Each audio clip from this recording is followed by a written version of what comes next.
Rádio Mogi FM Web. Mônica e você em destaque. Hoje nós estamos aqui com a psicóloga Sônia Lúcius, que vai falar com a gente sobre o papel do psicólogo na sociedade. Olá, tudo bem, Sônia? Olá, bom dia. Gostaria de agradecer a participação.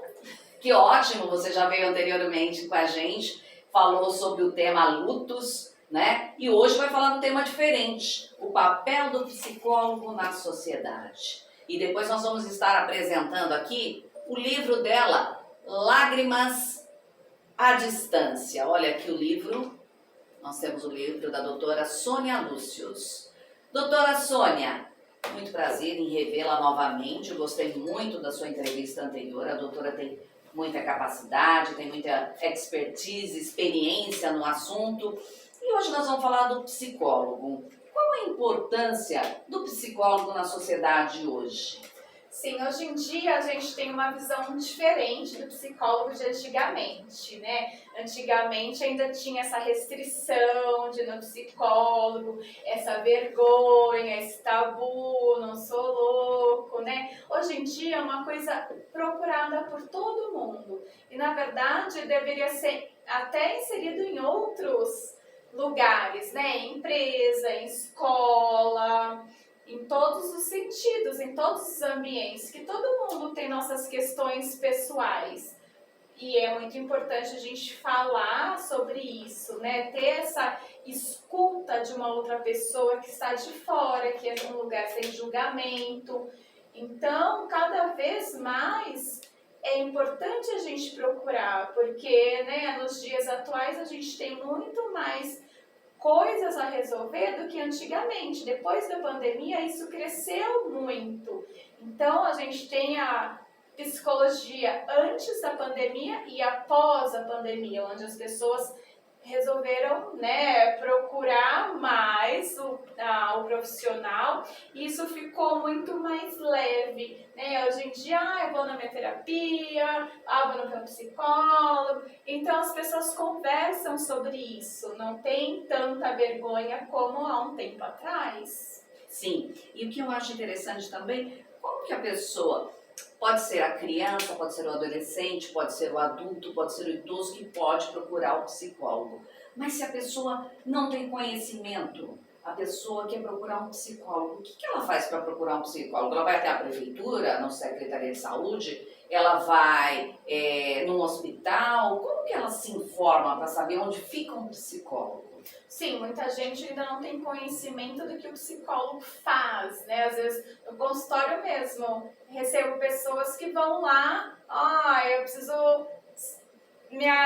quero saber se eu continuo com a minha esposa e eu termino. Não sou eu que tenho que falar, né? Aí é fácil, gente. Ou a pessoa acha que vai ganho ou não ganho na loteria. Vai resolver alguma coisa ali num dia. E não é assim, tá? As pessoas não têm esse conhecimento até do que o profissional psicólogo faz. Tem pessoas que vão lá, por exemplo, eu quero remédio. A gente não receita remédio. Agora, depende muito da classe social da pessoa. Tem profissionais no posto de saúde, tem profissionais no CAPS, tem profissionais na prefeitura, tem profissionais em hospitais, tem profissionais em clínicas, tem profissionais em plataformas online. Hoje em dia, com o Instagram, você consegue ver profissionais. Tem profissionais que atendem em clínica escola, aqui em faculdade. Olha, faculdade também, olha que interessante. Sim, tem na faculdade, são os alunos do último ano que fazem esse trabalho. Então, se a pessoa achar que deve procurar um psicólogo, o psicólogo é aquele profissional que vai cuidar da sua saúde mental, né? De uma forma mais light, de uma forma de conversas, né? Buscando achar soluções. Então, a pessoa pode procurar a prefeitura, a universidade, pode procurar um hospital, um consultório médico e está marcando a sua consulta. Sim, exatamente. O que o psicólogo realmente faz? O psicólogo ele vai ter uma escuta ativa, né? Então, prestar atenção sem o julgamento. É diferente da gente falar, por exemplo, com um amigo. Tanto que psicólogo não atende amigo, porque a gente já tem esse julgamento, a gente já conhece, então é diferente, a gente já tem esse pré, né? O pré-julgamento do que você acha que a pessoa tá falando. E na terapia não, você vai escutar a pessoa que muitas vezes ela não consegue falar por vergonha, por seja o motivo que for, né? Então a gente vai ter essa escutativa e sem julgamento e vai ajudar, né, a pessoa a simbolizar isso, a ter uma vida mais saber. Muitas vezes a pessoa chega no consultório quando já tem um problema. Aí, né, o certo, o mais indicado seria a pessoa fazer a terapia justamente para lidar melhor com a vida, melhor com a situação. Sim. Então, procurar um psicólogo é porque você apenas... Eu resolvi conversar com alguém, coisa que eu não consigo conversar com ninguém. Então, eu posso procurar um psicólogo? Sim, apenas também. uma conversa? Sim, também, porque nessa conversa a gente vai conduzir também a pessoa a vários problemas, que as pessoas às vezes chegam, vim aqui só pra ver como que era, porque alguém mandou, só que no fundo ela tem as razões dela, ela só não quer falar naquele momento, até por medo, desconfiança, né? Então, na verdade, o psicólogo ele não é por uma emergência. Hoje eu tô ruim, hoje eu vou no psicólogo porque eu briguei com não sei quem, não sei resolver isso, aconteceu tal coisa. Não é uma situação emergencial. Na verdade, a terapia é para um autoconhecimento, para uma situação a longo prazo que você vai conseguir ter uma resposta melhor aos estímulos externos. Não é emergencial, hoje aconteceu um problema, quero resolver. Não, justamente você passa na terapia para um autoconhecimento de várias questões. Por exemplo, a questão de relacionamento, que acontece muito. A pessoa que ela não se conhece, ela não sabe seu valor, ela acaba gostando mais do outro e muitas vezes ficando com uma outra pessoa por dependência, porque ela não se conhece, ela não tem esse amor próprio. Então não é um problema, não deu certo meu relacionamento, eu vim aqui porque terminei com meu namorado. Sim, porque isso daí te afetou tanto? Por que você não consegue sair disso? Porque isso daí ficou muito grave? Porque a pessoa, quando você vai ver, não tem uma autoestima elevado, tem uma baixa autoestima, a pessoa já foi rejeitada a vida inteira, a pessoa já passou por outras coisas. Então a gente vai ver tudo isso que está antes. O que está acontecendo, não é? Exatamente. Agora, me diga uma coisa. Falam, eu não vou no psicólogo porque eu vou ficar falando e ele não vai falar nada. Sim, exatamente, né? Não é o psicólogo que vai dizer o que você deve fazer ou não, o que é certo e errado, né? A terapia é para você falar e se escutar e o psicólogo vai intervir naquilo que precisa. Por exemplo, né, se eu tô falando, meu pai isso, minha mãe isso, meu namorado isso, meu chefe isso. Sim, e qual que é a sua participação nisso? Né? Vou implicar o paciente naquilo que acontece com ele. O paciente tem que se autoconhecer. Sim, exatamente. Então, quando ele colocar para fora seus sentimentos, as suas emoções, ele vai estar captando algumas coisas que ele poderia ter feito, agindo diferente ou não ter feito, vendo se ele tem culpa, se a culpa é dele ou não. Sim, é no falar. Quando você fala, você escuta e percebe. Era isso, era aquilo, mas se tivesse feito. Você começa, né, a perceber. E o psicólogo intervém quando a interpretação é completamente errônea. Na verdade, quando, um exemplo aqui, quando a pessoa se contradiz, tem muito isso. A pessoa, de que forma a pessoa se a pessoa, por exemplo, fala, porque meus amigos... Não, por exemplo, minha amiga me chamou pra ir em tal lugar, mas eu não fui. Meu amigo me chamou para fazer tal coisa, mas eu não fui. Aí a pessoa vem no outro dia e fala, meus amigos não gostam de mim, ninguém gosta de mim. Sim, mas Seus amigos te chamaram e você não foi. Não é A que pessoa ninguém- não interagiu. A pessoa não quis ir, mas ela foi chamada. É diferente da pessoa que não Sim. é convidada para nada Isso. e sabe que não é convidada, Que tá aí, isso. mantém na sua e é autorresolvida, é isso? Sim, exatamente. Né? Quando a pessoa fala, ninguém gosta de mim, meus amigos não gostam de mim, eu não sou bonita, ninguém me quer. Sim, mas a pessoa te convidou, você não quis. Então não é que ninguém gosta de você, ninguém quer sua presença. Você não quis. Então a pessoa está se contradizendo. O que está acontecendo? Que é muito mais fácil a gente culpar o outro, mas e qual que é a sua responsabilidade no que está acontecendo? As pessoas não querem ver a responsabilidade. Ninguém quer ver a sua responsabilidade. Muito difícil, né? A pessoa ter esse autoconhecimento, né? Que às vezes é ela que também está deixando. O meu marido é agressivo, é abusivo. Sim, mas você também está deixando. Se ele faz, é porque você também deu essa liberdade, você deixou. Você isso, está permitindo que isso está ocorra. permitindo que isso aconteça, que isso ocorra. E algumas pessoas não enxergam isso. Muitas pessoas não enxergam isso, tanto que às vezes não vê certas situações como o abuso, porque já tem, a gente chama de red flags, a pessoa já dá os sinais. Só que daí, né, é um sinal aqui, é um sinal ali, é uma coisa. E daí só quando acabar a pessoa batendo, agredindo, que ela percebe o que estava acontecendo. Quando a agressão se torna física. Física. E não verbal. Exatamente, não verbal, que muitas vezes já começa no verbal. Então, no verbal é só o início do problema. Quando Sim. chega para agressão, a coisa está mais grave. Sim, mas já tinha uma agressão aí antes, tanto em... É aquela velha história, né? A vida inteira o marido passou perto da esposa e falou: você tá feia, Sim, você tá horrorosa. tá gorda. Tá gorda todo dia. Passou 20 anos, ela pegou a frigideira, tacou na cabeça dele e ele morreu. Quem que é o culpado? É legítima defesa? Então, é complicado isso. Então, Sim. a coisa não pode ficar grave, não deixar agravar a situação, os assuntos pendentes em relação a você. Agora, doutora, existem vários tipos de terapia. Eu ouvi falar da terapia comportamental. Como funciona essa terapia?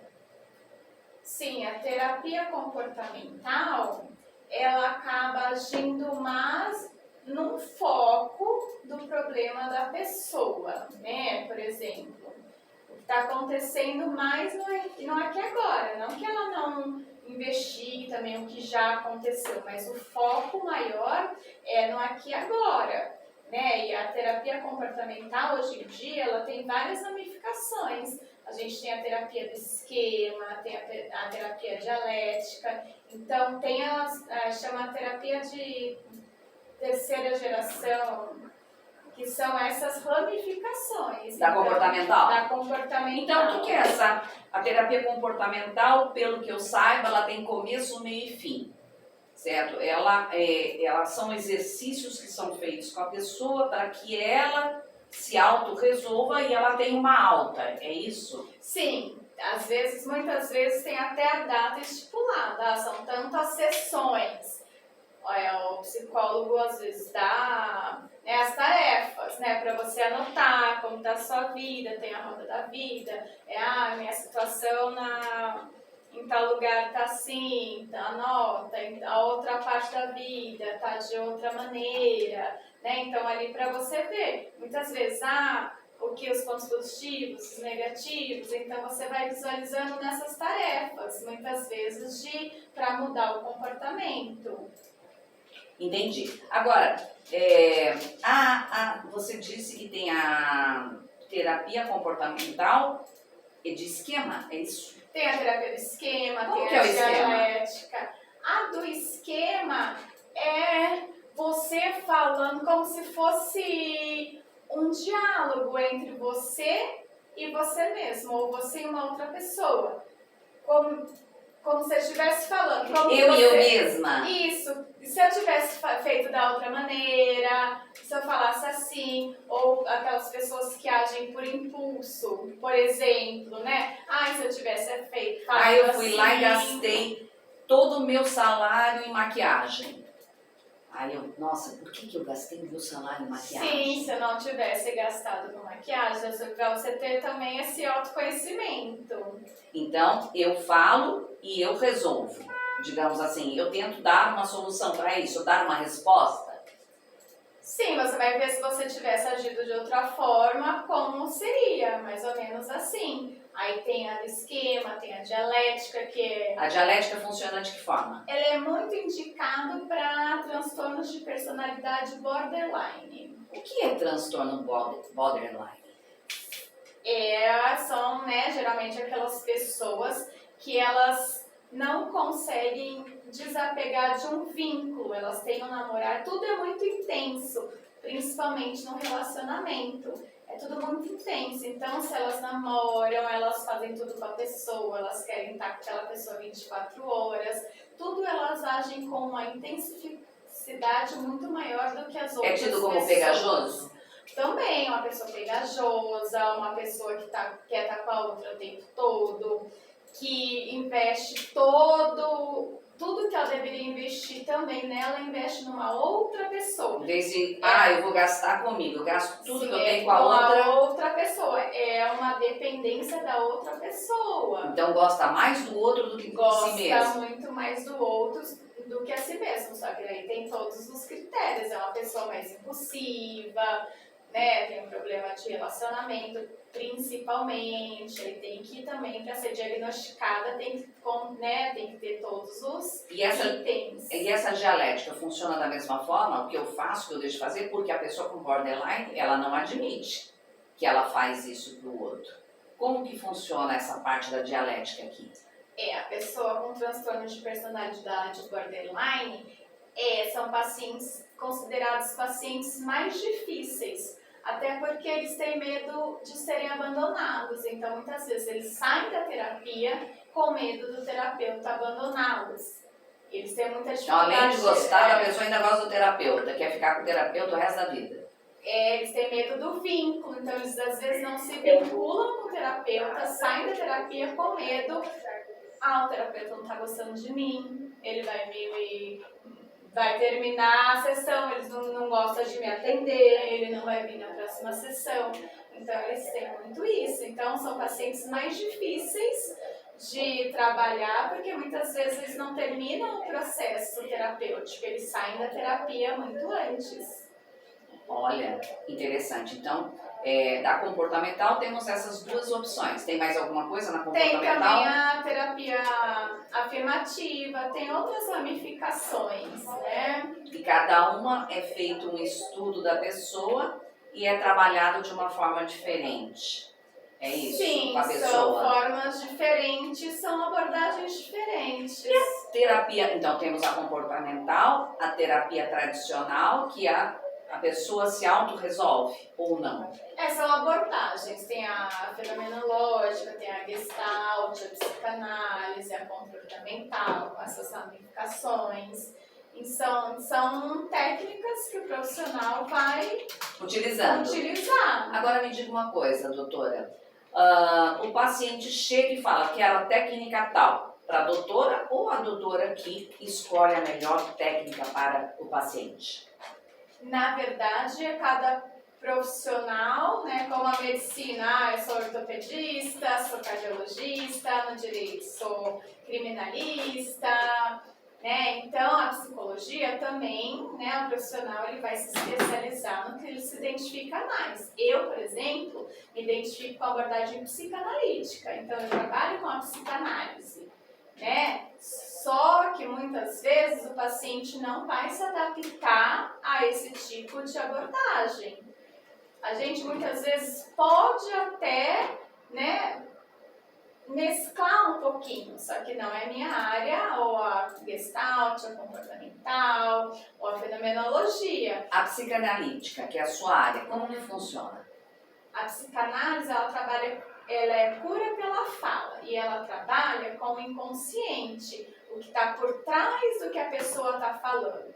Então, você está com um discurso que muitas vezes tem muito mais coisa por trás. Né? Eu estou aqui porque eu terminei o relacionamento. Sim, o que aconteceu?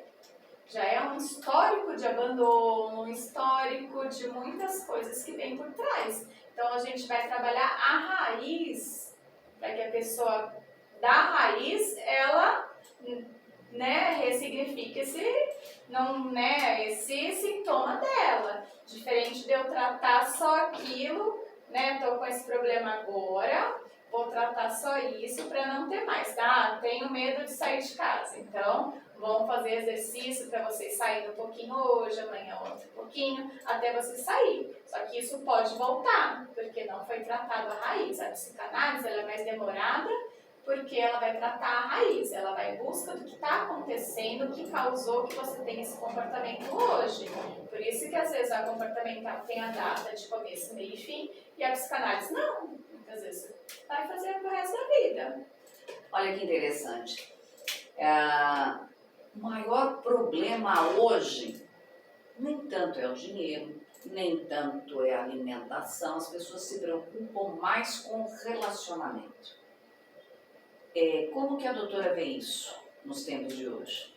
Sim, essa questão da validação. A gente precisa de um outro, além da sociedade, que infelizmente ainda, né, você tem que ser casada, você tem que ter uma família, você tem que ter um filho. Então, muitas vezes, a sociedade te direciona a você ter um casamento, ter um namorado. Ainda tem isso, do casamento. Ainda tem isso. E a questão da gente, muitas vezes, não se conhecer e acabar tendo que precisar da validação do outro. Então, precisa de um relacionamento para eu me sentir amada, porque eu mesmo não me amo.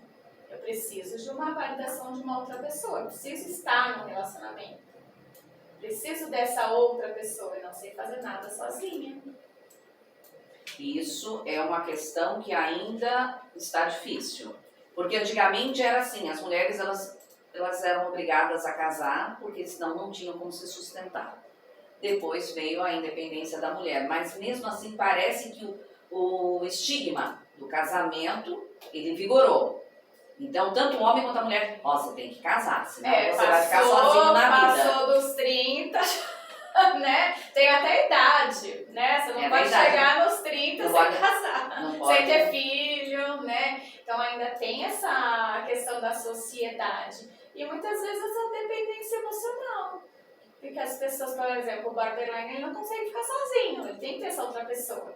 Então, ainda muitas vezes tem essa pessoa que tem essa dependência emocional, tem o caso do borderline, tem essa questão da sociedade, mas, graças a Deus, aí, né, também com a ajuda da terapia, com os tempos modernos, muitas pessoas ficam felizes sozinhas. Eu prefiro viajar sozinha, eu prefiro ir no cinema sozinha. Adoro ir no cinema sozinha. Então, as pessoas já têm essa liberdade. Agora, tem pessoas que não. Se eu for no meu restaurante sozinha, vão me olhar e vão me julgar. Se eu for no cinema sozinha... Gente, a coisa mais gostosa que tem é você chegar no restaurante, porque eu sou pontualíssima. Eu chego primeiro que todo mundo, tô lá só eu no restaurante, com vários garçons, eu me sinto assim, a princesa. Por quê? Porque só tem garçom só pra mim. Então eu acho isso um luxo. Sim, tem pessoas que não conseguem porque tem medo de julgamento. Vão me olhar, não vão me sentir bem, vão achar, nossa, porque ela tá sozinha. Né? Eu, por exemplo, adoro viajar sozinha e as pessoas falam, nossa, mas como você vai viajar sozinha? Não é chato? Não, é legal. Porque eu não tenho que ficar, o que você quer? Onde você quer comer? O que você quer fazer? Eu vou onde eu quero. E muitas vezes, por exemplo, quero ir em tal lugar. Não, eu quero ir em outro. Então você perde um tempão decidindo o que todo mundo quer em comum, que às vezes não é a mesma coisa. E o interessante é que você não precisa dividir o teu pacote de pipoca no cinema, viu, gente? Sim, e na viagem também é bem interessante, porque você acaba se conectando, conhecendo pessoas que querem o mesmo que você. Diferente de você estar com uma outra pessoa e ficar dependente dela. Tem que ir embora, eu quero sair agora, eu quero fazer tal coisa, eu quero comer em tal lugar. Então acaba acontecendo isso. E a gente percebe que os relacionamentos são isso, né? E na verdade, no relacionamento precisa ter o eu, a independência da pessoa. A pessoa precisa viver a sua vida. Sim, com certeza, justamente para não causar essa dependência. Só faço o que o outro quer. Só faço o que o outro quer, a pessoa não tem vida. E a gente falou no outro tema, da outra vez, sobre o luto. Isso é uma questão muito séria, porque quando o nosso parceiro falece, a gente não tem vida, a gente não sabe fazer nada. E isso acaba dificultando muito a pessoa passar por esse processo, porque ela não é ninguém, ela era o outro. Se esse outro morre, acaba. Eu friso muito aqui, eu falo muito sobre a questão das mulheres. Mas os homens também passam por isso, por situação difícil, porque às vezes tem mulheres que elas são mais trabalhadoras, elas resolvem mais os problemas e o homem acaba cedendo.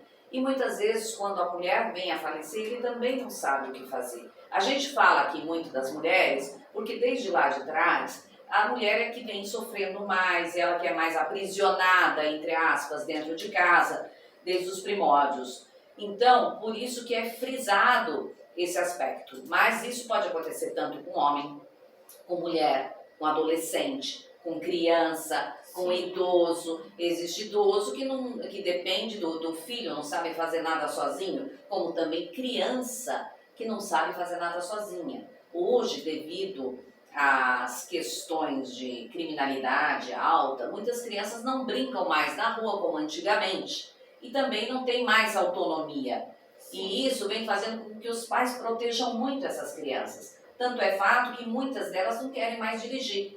Não vou mais tirar a habilitação, vou pegar o Uber, que é mais fácil. A gente está vendo que elas estão cada vez mais entrando numa bolha. Sim, cada vez mais limitadas, né? Não tem essa experiência de brincar na rua. Elas moram em condomínios, só ficam ali, muitas vezes não precisam sair, porque os condomínios têm supermercado, tem o parque, tem a piscina, tem a quadra, elas não saem dali.